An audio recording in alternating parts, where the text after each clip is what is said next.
السلام عليكم يا احلى جمهور في تكتيك البطوله. اليوم غادي نفكوا حصيله الويكاند الكروي المجنون. هادرك في البطوله ماتشات تحسموا في دقيقه 98 والان بقاو معايا باش نشوفوا كاع تفاصيل تكتيك. نبداو الماتش اللي سرق الاضواء هاد الويكاند. قمه الاهداف بين المغرب الفاسي والفتح الرباطي. هاد الماتش ما كانش مجرد لقاء عادي بل كان مهرجان تهديفي. المباراه صارت باربعه المغرب الفاسي واثنين لفتح الرباطي. المباراه بدات شاله من الدقائق الاولى، غير وصلت دقيقه 4 سفيان بن جديده سجل الهدف الاول للماس، ولكن الفتح الرباطي ما بغاوش يستناو بزاف. دقيقتين موراها تعاود عن اللاعب ديكاتي. الماتش بقى طالع هابط. الماس رجعوا تقادموا بالهدف الثاني من لاعب اشرف الشبان في الدقيقه 10، والفتح عاوتاني تعادل في بدايه الشوط الثاني باللاعب امين.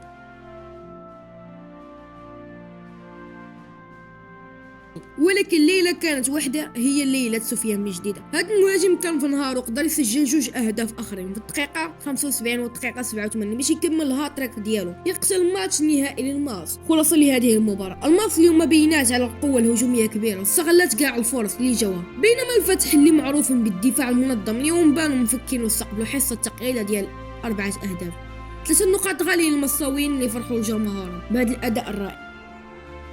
ومن بعد الاهداف الكثيره اللي شفنا في الماس ندوزو دابا لواحد الربحه ثمينه. فريق الدفاع الحسني الجديد من قلب ملعب ادرار. المباراة كانت صعيبة والتكتيك بامتياز. انتهت المباراة بهدف واحد لصالح الدفاع الحسني الجديد وصفر لفريق اولمبيك تشيرا. خلاصة هذه المباراة، الدفاع الجديد يعرف كيفاش يسير المباراة بالذكاء، ماركا ودافع على البيت ديالو حتى لصافيات النهاية. اما اولمبيك تشيرا فرغم انهم حاولوا يرجعوا في الماتش الا انهم ما لقاوش الثغرة. في هذيك الليلة قدام الدفاع المنظم ربح كيبين بلي فارس الدكالة ناوي يرجع بقوة لبلاقته الطبيعية. دابا ندوزو للماتش اتحاد طنجة اللي واجه فيه اتحاد يعقوب منصوري. في اللقاء كان حامي بزاف. طنجة وبداو بالهدف في الدقيقة 20 عن طريق بلال.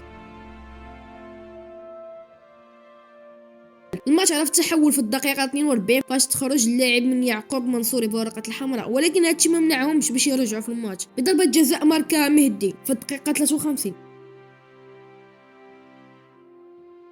بقى الماتش غادي للتعادل حتى الدقيقة 98 فين خطف كريم الغروش وبيت الرابح لاتحاد طنجة وسط فرح هستيريا. 3 ديال النقاط عرقوا عليها طنجة وجابوها بآخر لحظة في سيناريو دراماتيكي يعكس إثارة البطولة احترافيا. نجح النادي المكناسي في العودة بانتصار ثمين من قلب الزمامرة بالنتيجة هدفين لهدف. المباراة شهدت تقلبات مثيرة حيث بدر أصحاب الأرض نهضة الزمامرة للافتتاح التسجيل مع مطلع الشوط الثاني عبر اللاعب ياسين فافي في الدقيقة 47 مما وضع النادي المكناسي تحت الضغط كبير.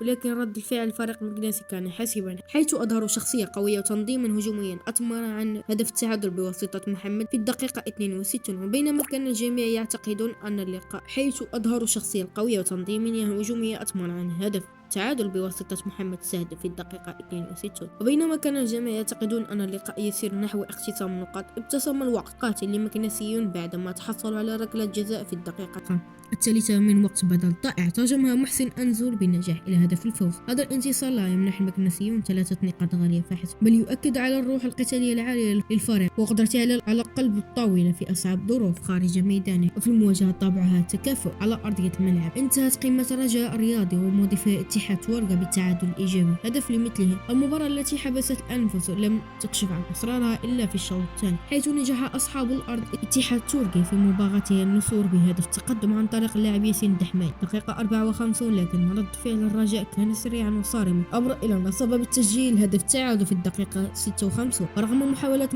متبادلة في الدقيقة المتبقية لخطف نقاط الفوز، إلا أن صمود الدفاع للفريقين فرض نتيجة التعادل يخرج كل الطرف بنقطة واحدة في صراع تعزيز المركز ضمن منافسات البطولة الاحترافية.